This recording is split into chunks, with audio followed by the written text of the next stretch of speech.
Iran versus Spain. Silva.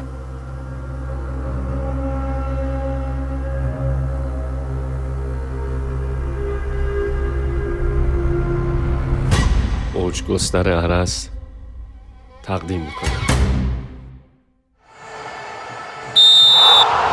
سلام به ایران عزیز. نمیدونید چقدر دلم تنگ شده بود براتون. به خودم گفتم بابا خودتو کنترل کن اول بازی، ولی ایشالله که یه بازی خوب با هم تماشا کنیم.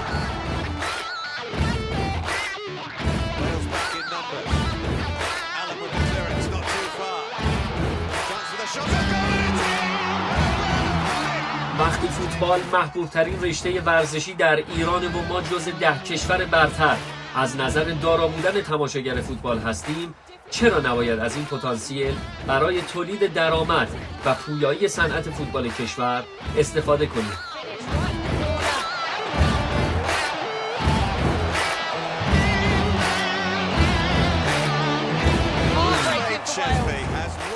فد سیستم یکپارچه‌ای در قالب اپلیکیشن موبایلی بر بسترهای اندروید و iOS و وبسایت هست که کلی سرویس جذاب و کاربردی رو درون خودش جای داده. هدف از طراحی سامانه یکپارچه فد به کارگیری روش‌های نوین، ایجاد و تأمین منابع مالی جدید برای رشد و پویایی فوتبال کشور عزیزمون ایران هست. اول از همه تلویزیون اینترنتی فد.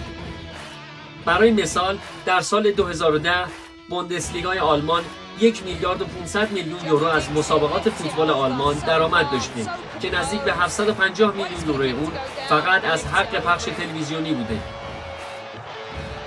در کشور ما این مبلغ چقدر بوده؟ آیا زیرساختی در این رابطه وجود داره؟